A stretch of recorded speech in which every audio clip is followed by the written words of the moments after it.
Captain June nervously adjusted his uniform as the doors to the Miri reception hall slid open. This was humanity's first official diplomatic meeting with the feline-like species, and everything needed to go perfectly. Behind him stood his small team. Dr. Kim, the xenobiologist, Officer Han, security specialist, and Sora, their linguist and cultural expert. Remember, Sora whispered, the Miri value formality and personal space. Their culture revolves around physical boundaries. June nodded slightly. After months of preparation and preliminary communications, they were finally meeting face-to-face with the enigmatic aliens who had developed faster than light travel decades before humans. The reception hall was breathtaking. Curved walls shimmered with what looked like liquid metal, and soft blue light emanated from no particular source. 6 Miri stood waiting in a perfect semicircle. They were tall, slender beings with sleek fur in various shades of silver and gray. Their most striking features were their expressive eyes, large and amber-colored, and the long, elegant tails that swayed gently behind them. The central Miri stepped forward. Unlike the others who wore simple white garments, this one was draped in elaborately patterned blue cloth that caught the light as they moved. "I am Ambassador Nera," the Miri announced, voice melodic and perfectly translated through the communication devices. "On behalf of the Miri Confederacy, I welcome you to Hasu, our homeworld." June bowed respectfully, as they had been instructed. "Ambassador Nera, I am Captain June of the Earth Diplomatic Corps. We are honored by your welcome and the opportunity for friendship between our worlds." The formal greetings continued smoothly. June introduced each team member, and Nera presented the other Miri officials. The atmosphere was cordial but cautious, exactly as expected for a first contact scenario. "Please, follow me to the council chamber where refreshments await," Nera said after the introductions were complete. "Our leaders are eager to speak with you." As the group began moving, Dr. Kim accidentally stumbled on the unfamiliar flooring. He reached out instinctively to steady himself against the nearest solid object, which happened to be June. The unexpected push sent June slightly off balance, and as he stepped sideways to regain his footing, his hand brushed against something soft and furry. Ambassador Nera's tail. The effect was immediate and dramatic. Every Miri in the room froze. Their eyes widened, ears flattened against their heads, and a strange thrumming sound filled the air. What have you done?" one of the other Miri officials gasped. Ambassador Nera turned slowly, her amber eyes fixed on June with an unreadable expression. The room fell into complete silence. "You touched my tail," Nera said, her voice wavering slightly. "This is unexpected." June felt a cold knot form in his stomach. "I apologize for any offense. It was completely accidental." "Offense?" Nera interrupted, blinking rapidly. "No, Captain June. You don't understand. You have initiated the most sacred bonding ritual of my people." Sora stepped forward quickly. "Ambassador, there must be some misunderstanding. Captain June meant no disrespect." "There is no disrespect," Nera said. "But by the ancient laws that govern our society, a voluntary tail touch is the beginning of our life bond ceremony. It is our most sacred tradition." The other Miri were now whispering among themselves, occasionally glancing at June with what looked like a mixture of shock and curiosity. "Life bond," June repeated weakly. "You mean like marriage?" Nera's ears twitched slightly. "The concept is similar but encompasses more. Life bonds are partnerships of complete trust and mutual protection. They are rare, precious, and traditionally irreversible." Officer Han stepped closer to June. "Sir, this could seriously complicate our mission," he whispered urgently. June nodded almost imperceptibly, mind racing. "Ambassador Nera, please understand this was an accident. I had no knowledge of this ritual or its significance." Nera tilted her head. "Intention is important in our customs, Captain. However, the act itself has been witnessed by government officials. This creates complications." An older Miri with silver-streaked fur approached and spoke quietly to Nera. After a brief exchange, Nera turned back to the humans. Elder Ta suggests we move to a private chamber to discuss this situation. The formal reception will continue later, after we have addressed this unexpected development. As they followed Nera and Elder Ta down a curved corridor, Sora moved alongside June. "This is bad," she whispered. "Our briefing materials mention nothing about tail-touching rituals. Either the preliminary information was incomplete, or this custom is so fundamental that they assumed no one would ever violate it." June's throat felt tight. "Options. Limited," Sora admitted. "Cultural misunderstandings at first contact are delicate. Rejecting their custom outright might be seen as deeply disrespectful, but accepting it has obvious problems too." They entered a smaller room with a circular table. As they sat, Elder Tai addressed the humans directly. "For millennia, the tail touch has been reserved exclusively for life bonding. Our tails are our most vulnerable feature, physically and symbolically. To allow another to touch one's tail is to place absolute trust in that individual." June leaned forward. "Elder Ta, Ambassador Nera, I deeply respect your customs, but surely you understand this was an accident between species who are just learning about each other." Nera's eyes softened slightly. "The situation is unprecedented. No off-worlder has ever been involved in a life bond ritual. Could we perhaps conduct a ceremony to reverse or nullify the action?" Dr. Kim suggested. "Many human cultures have rituals to dissolve formal bonds." Elder Tae's ears flattened. "Such a thing is not simple. The council must be consulted." Nera surprised everyone by saying, "I am not opposed to exploring this situation further." When Elder Ta looked at her sharply, she added, "This is a historic moment for both our peoples. Perhaps it is fitting that it comes with unexpected challenges." As the discussion continued, Jun noticed Nera watching him with increasing curiosity.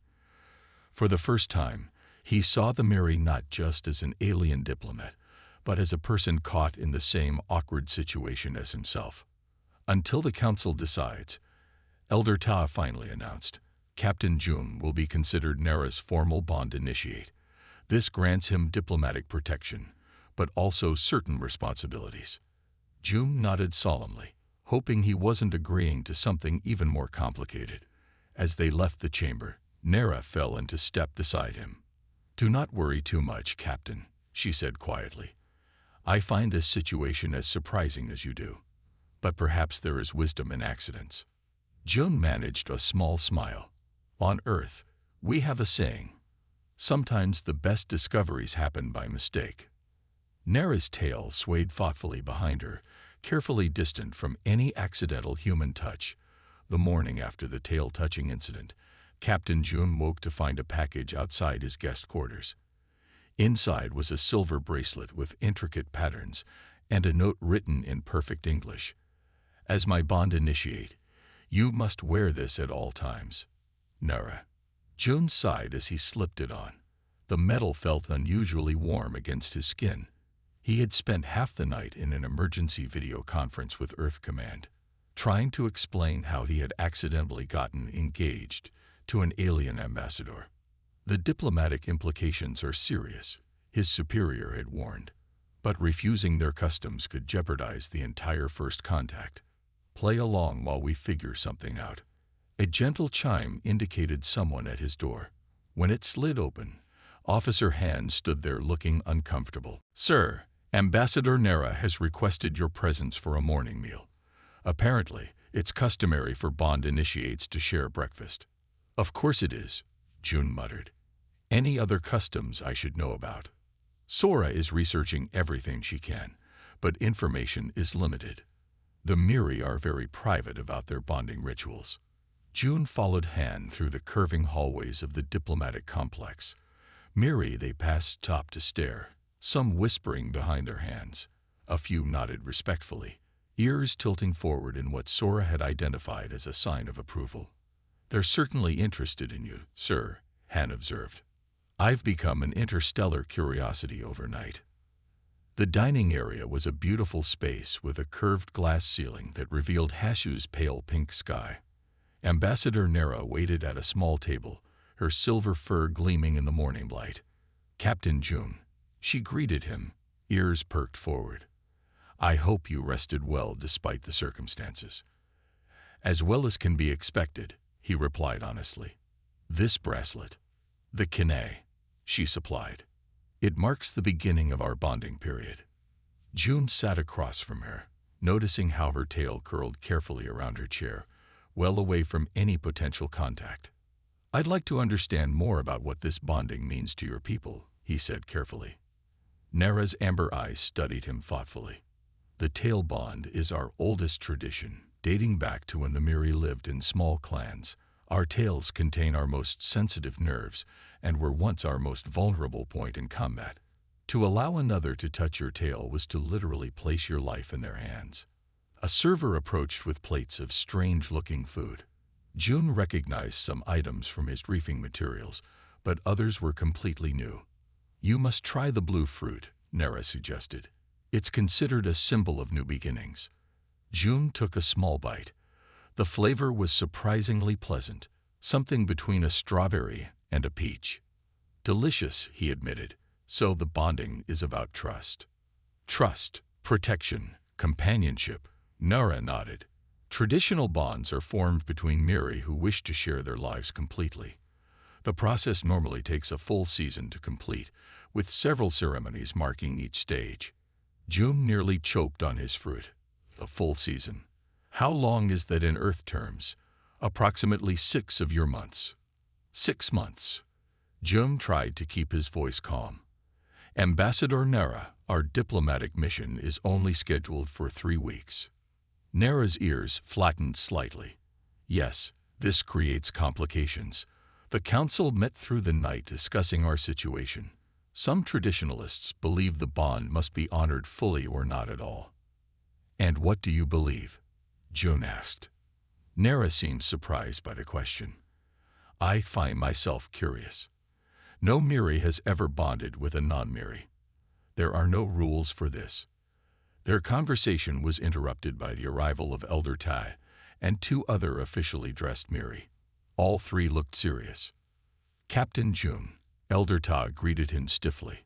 "The High Council requests your presence this afternoon. They wish to discuss the implications of your bond initiation with Ambassador Nera." "I'll be there," June promised. After they left, Nera leaned forward. "The council is divided. Some see this as an opportunity for deeper relations between our species. Others view it as a desecration of our traditions." "And what about ordinary Miri? What do they think?" Nera's tail swished thoughtfully. "News travels quickly. Many are scandalized, but others are intrigued. You've become quite famous overnight."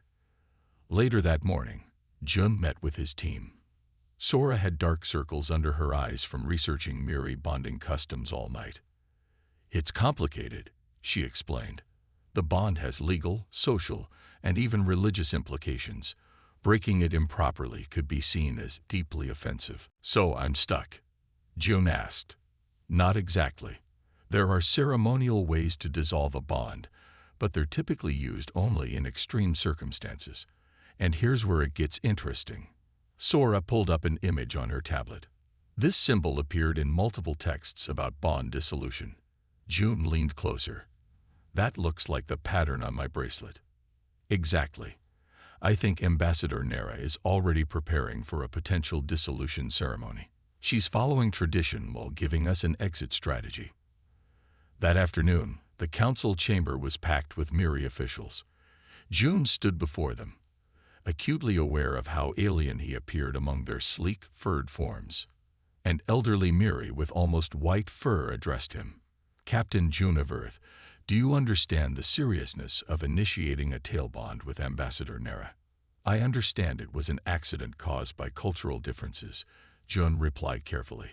"I respect your traditions and wish to resolve this situation honorably for both our peoples." Murmurs rippled through the chamber. Another council member stood.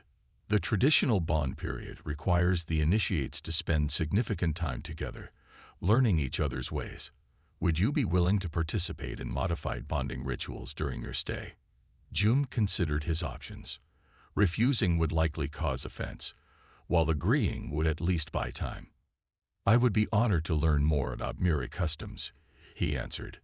Later, as June and Nera walked through the botanical gardens of the diplomatic complex, she seemed more relaxed. You handled the council well, she said. I'm trying not to cause an interstellar incident, June admitted, though I may have already failed at that. Nera made a sound that June realized was laughter. Perhaps, but I find this situation educational. I study humans extensively, but experiencing your adaptability firsthand is fascinating. And I never expected to get quite this close a look at Miri customs, June replied with a smile. As they walked, June noticed other Miri watching them with various expressions. Some seemed disapproving, but others looked simply curious. Tomorrow begins the first bonding ritual, Nera said. Traditionally, it involves sharing important memories. Are you prepared for that? June thought about all his diplomatic training, none of which had covered accidental alien engagements. I'm as ready as I'll ever be, he said. Just keep your tail at a safe distance. For the first time since they'd met, Nera laughed openly, her tail swishing in apparent amusement. I believe humans have a saying about closing stable doors after the animal has escaped. Something like that, June agreed, finding himself smiling back at her despite everything. 3 days into the bonding rituals, Captain June began to notice the whispers. The Miri servants would stop talking when he entered a room. Some officials who had been friendly now avoided eye contact. Something was wrong. Have you noticed the change in behavior? June asked Dr. Kim as they walked through the embassy gardens. Kim nodded. Several Miri canceled their medical information exchanges with me yesterday. No explanation given. Their conversation was interrupted when Officer Han approached quickly, his expression serious. Captain, we need to talk privately, Han said, glancing around to ensure no Miri were within earshot. They moved to a secluded bench surrounded by tall purple plants. Han pulled out a small device and activated it. Signal scrambler, he explained. Just in case. Sir, I've picked up concerning chatter among the security personnel. There's a group called the Pure Tail Covenant who are extremely upset about your bonding with Ambassador Nera. June frowned. How upset? Potentially violent, Han replied. From what I've gathered, they're traditionalists who believe off-worlders are spiritually unclean. The idea of a human participating in their sacred bonding rituals is sacrilege to them. Have you told Ambassador Nera? Han shook his head. I wanted to speak with you first. This information came through unofficial channels. June considered their options. Keep monitoring the situation. I'll speak with Nera privately. Later that afternoon, June found himself in a ceremonial room with Ambassador Nera. This was their third bonding ritual, sharing a meal they had prepared together. June had learned to make a traditional Miri dish, while Nera had attempted to recreate human pasta. This is surprisingly good, June said, sampling Nera's creation. Nera's ears perked up with pleasure. The texture is fascinating, so different from our food. June hesitated, then decided to be direct. Nara, I need to ask you something. Are you aware of a group called the Pure Tail Covenant? The change in her demeanor was immediate. Her ears flattened, and her tail curled tightly around her leg. Where did you hear that name? She asked quietly. That's not important. Are you in danger because of our bonding? Nera set down her utensils. The Covenant is a small but vocal extremist group. They believe our species should remain separate and pure. They've opposed all contact with off-worlders from the beginning. And our accidental bond would be seen as the ultimate corruption. Nera sighed. I've received some threatening messages, but that's not unusual in diplomatic work. Our security team is aware. You should have told me, June said. I didn't want to worry you. The rituals are proceeding well, and the council is already discussing a respectful dissolution ceremony before your departure. There's no need for concern. June wasn't convinced, but he dropped the subject for the remainder of their meal. That night, he called an emergency meeting with his team. "I want additional security measures," he told Han. Discreetly, "I don't want to offend the Miri by suggesting they can't protect their own ambassador." Sora, who had been researching Miri cultural databases, spoke up.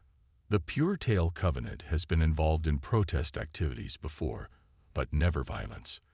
This would be a significant escalation for them." "We can't take that chance," Jun replied. "Not when." He was interrupted by an urgent chime from his communication device. It was a message from Mara. "Need to speak with you immediately. Garden Pavilion. Come alone." June showed the others the message. "This seems unusual." Han frowned. "It could be a trap. Or she might have important information," Sora countered. "I'll go," June decided, "but keep a lock on my location. If I don't check in every 5 minutes, come find me." The night gardens of the diplomatic complex were beautiful but eerie. Bioluminescent plants cast a soft blue glow over the paths, and strange insect-like creatures chirped from the foliage. The central pavilion was a delicate structure of twisted metal that resembled flowing water frozen in time. Nera was waiting, her silver fur almost glowing in the dim light. She looked nervous, her tail twitching agitatedly. "Thank you for coming," she said. "I received troubling information. The Covenant is planning something tomorrow during our public appearance at the Science Academy." "What kind of something?" "My source wasn't specific, but it will likely target both of us." As they spoke, Jun noticed a shadow move unnaturally among the plants. He casually shifted his position to place himself between Nara and the movement. "Have you informed security?" he asked, subtly activating his emergency signal. "Yes, but—" Nara stopped suddenly, her sensitive ears picking up something June couldn't hear. "Someone's coming." Before June could react, 3 Miri emerged from different directions, surrounding the pavilion. Unlike the elegant clothing most Miri wore, these 3 were dressed in plain dark garments. Each held a curved blade that glinted in the blue light. Ambassador Nera, the tallest one, growled, "You dishonor our ancestors with this farce of a bonding." Nera stood tall, her diplomatic training evident in her calm demeanor. "The Council has approved these proceedings. Your actions dishonor our traditions of hospitality." Silence. Another attacker hissed, "The human must be removed from the equation. Then you will face judgment for your transgression." They began moving closer. June assessed his options quickly. He was unarmed. Weapons were forbidden in the diplomatic complex, but his military training had prepared him for hand-to-hand combat. "Stay behind me," he told Nera quietly. The first attacker lunged forward with surprising speed. June sidestepped, grabbing the Miri's arm and using the attacker's momentum to throw them off balance. The second attacker came from the right, blades slashing through the air. June ducked and delivered a precise strike to the attacker's wrist, causing them to drop the blade. The third and largest attacker circled cautiously, looking for an opening. June kept himself between the attackers and Nera, aware that one wrong move could be fatal. "Your protection is meaningless, human," the large Miri snarled. "Even if you survive tonight, others will come. The bond is an abomination." What happened next surprised everyone. Nera stepped out from behind June and faced the attacker directly. "Is this how you honor our ancestors?" she demanded, her voice ringing with authority. With blades in the dark, the first Miri fought claw to claw, face to face. The challenge seemed to affect the attacker, who hesitated momentarily. That moment was all Officer Han and the security team needed as they burst into the garden, weapons drawn. The attackers fled, disappearing into the darkness as alarms began sounding throughout the complex. In the aftermath, as medical staff examined a cut on June's arm, Nera sat beside him, visibly shaken. "You placed yourself in danger to protect me," she said quietly. "It seemed like the right thing to do," Jun replied. "That is significant. Among my people, Willingness to defend one's bonded partner against physical threat is considered the deepest demonstration of commitment. Jun managed a smile despite the sting of antiseptic on his wound. On Earth, we have a similar concept. We call it friendship. Nara's ears perked up with interest. Is that what we are becoming, Captain Jun? Friends? I think we might be, he admitted, despite the unusual circumstances. Later that night, as security forces searched for the attackers, news of the incident spread quickly through the diplomatic complex. The human who had defended an ambassador against her own people became a new kind of story, one that made many Miri reconsider their views on these strange visitors from Earth. The news of the attack spread quickly through the Miri capital. By morning, the story had transformed into something almost legendary, a human defending a Miri ambassador against her own people. Public opinion began to shift, and Captain Jun found himself receiving curious but respectful glances as he walked through the diplomatic quarter. Elder Ta called an emergency council meeting to address the security breach. Jun and his team were invited to attend, a rare honor for off-worlders. The 3 attackers have been captured, Elder Ta announced to the assembled officials. They are indeed members of the Pure Tail Covenant, though the organization's leaders claim no knowledge of the attack. Ambassador Nara, seated beside Jun, leaned closer to whisper, "That's diplomatic language. They know exactly who ordered it."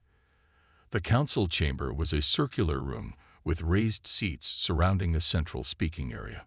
The architecture emphasized equality and transparency, values the Miri clearly held dear despite their complicated social hierarchies. In light of recent events, Elder Ta continued, the council has decided to accelerate certain aspects of Captain Jun's cultural education.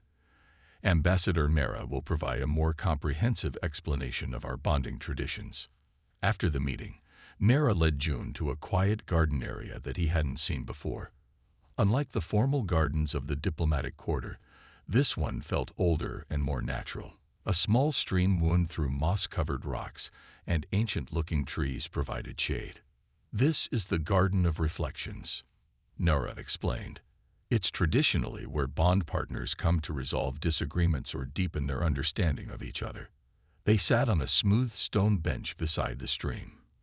For several moments, Nara was silent, her tail swaying gently behind her.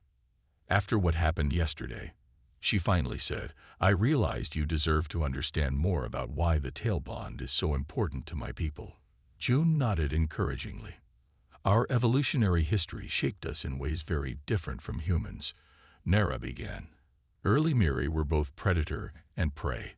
Our tails developed as both warning systems and weapons." She demonstrated by moving her tail in a quick, sharp motion that Jun imagined could deliver a painful blow. "The nerve endings in our tails are incredibly sensitive. They can detect air pressure changes, temperature variations, even subtle vibrations. In combat or hunting, our ancestors relied on their tails to sense danger approaching from behind." "So the tail is a vital survival tool," Jun observed. "Exactly. To allow someone to touch your tail is to place yourself in a completely vulnerable position. You are essentially saying, 'I trust you with my life.'" Jun thought about this. On Earth, different cultures have different expressions of ultimate trust. Some involve vulnerability too, though not always physical. "Will you tell me about them?" Nara asked, her ears perked forward with interest. Jun described various human customs, blood brothers, hand-fasting ceremonies, even the simple but meaningful act of falling backward into someone's arms, trusting they would catch you.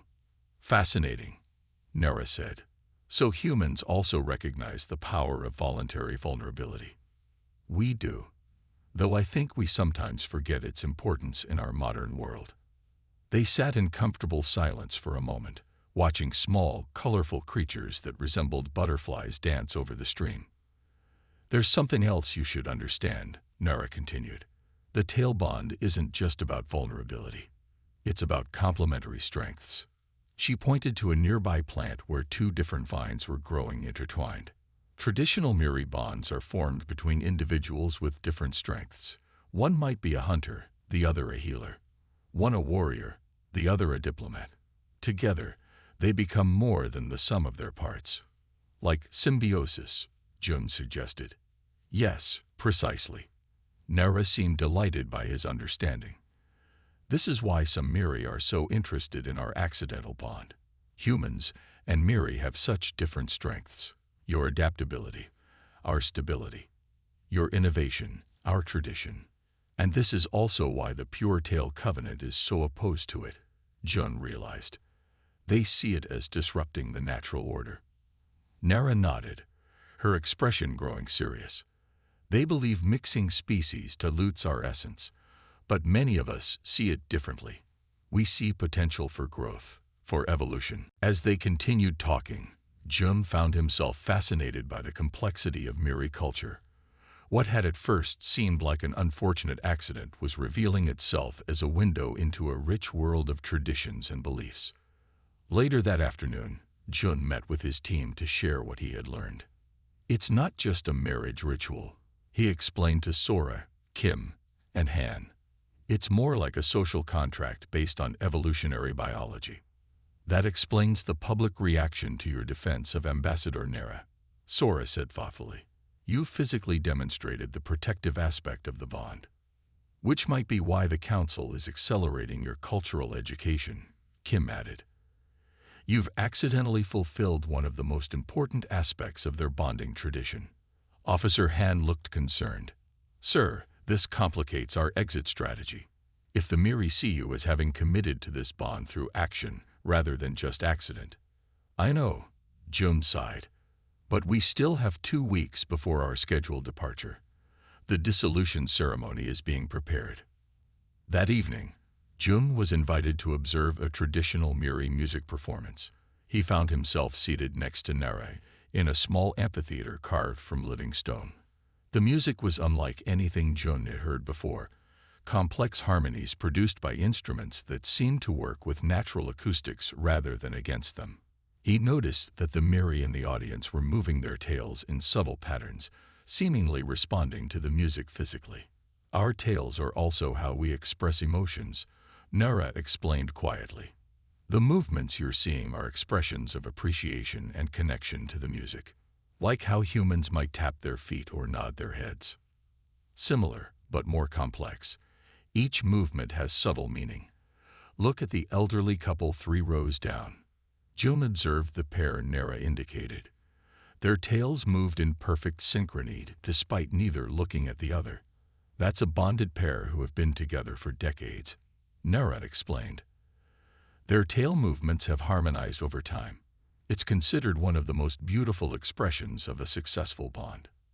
After the performance, as they walked back to the diplomatic quarter under the light of Hashu's 3 moons, Jun found himself thinking about connection and understanding. I realize now why the accidental tail touch was so shocking, he said. It wasn't just breaking a taboo. It was skipping straight to a deep level of trust that your people normally build over time. Nera nodded. Yet sometimes the unexpected path leads to new insights. I've learned more about humans in these past days than in all my previous studies, and I believe you've gained a deeper understanding of my people as well. I have, Jun agreed, and despite all the complications, I'm grateful for that. As they reached the diplomatic complex, Nera paused. Tomorrow is the Unity Garden ceremony. It's traditionally a public affirmation of the bond. Given recent events, security will be increased. Will there be danger? Perhaps, but also opportunity. Many Miri who were skeptical now wish to see the human who defended an ambassador with such courage. Jun smiled. Then we shouldn't disappoint them. The day of the Unity Garden ceremony dawned with a pale pink light that was typical of Hazu mornings. Captain Jun stood before a mirror, adjusting the formal Miri garments he had been given to wear. The fabric was lighter than it looked, flowing like water around his human frame. You look very diplomatic, sir, Officer Han said, helping Jun with the complicated closures. I feel like I'm playing dress-up, Jun admitted. 3 weeks ago, I was preparing for a standard first contact mission. Now I'm participating in an alien bonding ritual. The final one, According to Sora's research, Han reminded him. After today, the council will present the dissolution option. A soft chime announced a visitor. Dr. Kim entered, looking concerned. Captain, there's unusual activity around the Unity Gardens. More spectators than expected, and security has identified several known Covenant sympathizers in the crowd. Is the ceremony in danger? June asked. Miri security doesn't think so. They've doubled the guards and scanned for weapons. But the political situation has become complicated. Kim handed June a data tablet showing Miri news broadcasts.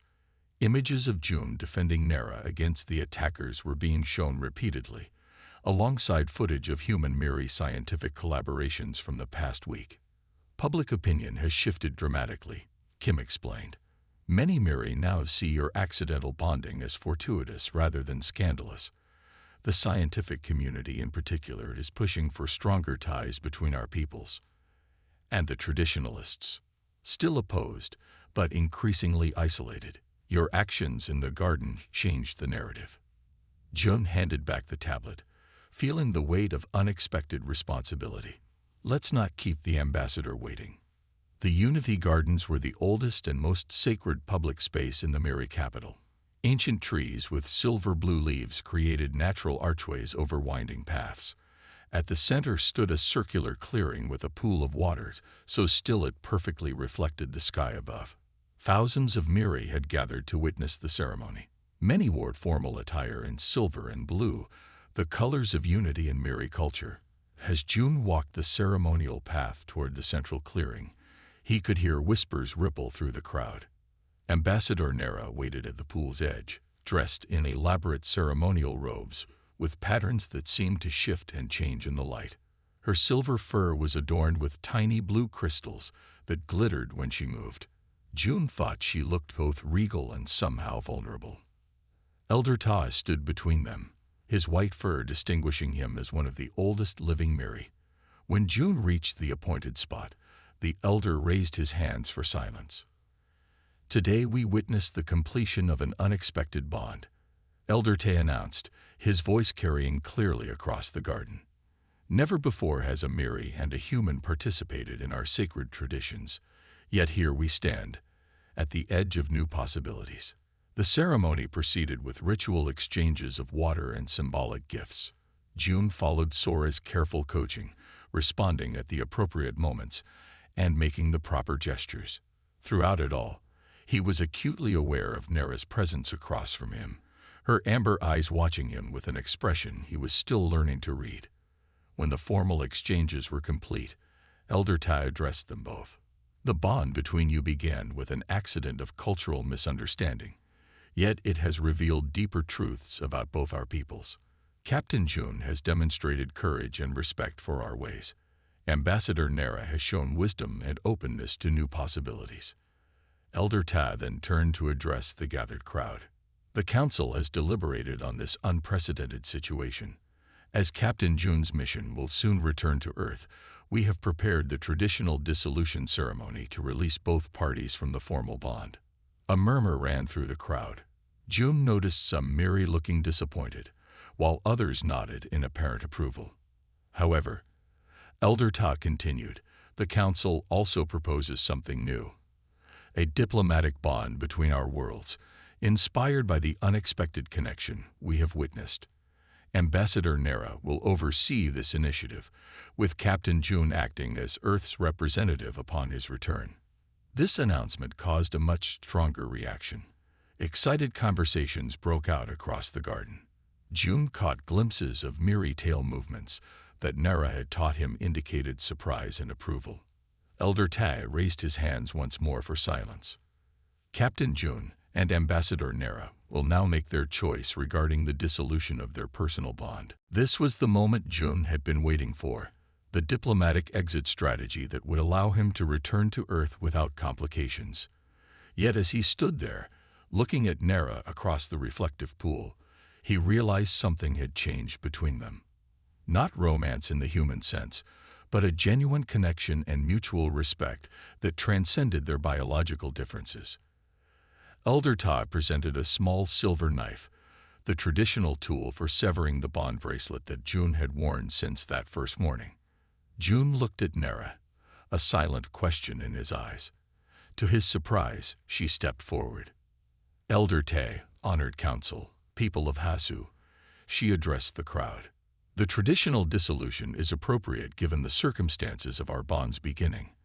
However, I propose a modification." The crowd grew silent, waiting. "Instead of completely severing our connection, I suggest transforming it. Not as life mates in the traditional sense, but as diplomatic partners committed to building understanding between our peoples." June found himself nodding in agreement. "On Earth, we have a concept called friendship diplomacy, bonds between individuals that help bridge gaps between cultures. I would be honored to maintain such a connection with Ambassador Nera." Elder Te considered this for a moment, then nodded. "The council accepts this proposal. The bond bracelets will be modified rather than removed, symbolizing your new status as diplomatic partners." After the ceremony concluded, June and Nera walked together through the gardens, now transformed into a celebration space. Miri musicians played in small groups while others shared food and drink. Humans from June's team mingled with curious Miri scientists and diplomats. "Do you think we've started something important here?" June asked Nera as they watched the interactions. "I believe we have," she replied. "Sometimes the most significant journeys begin with a misstep. Or a tail touch," June added with a smile. Nera's ears twitched in amusement. "Indeed. When you return to Earth, what will you tell your leaders about the Miri?" "That despite our differences, we have more in common than either of us realized. That vulnerability can be a strength. That misunderstandings can lead to new understanding." In the soft light of the Unity Gardens, humans and Miri continued to cautiously learn about each other. Scientists exchanged notes on their research. Diplomats discussed potential trade agreements.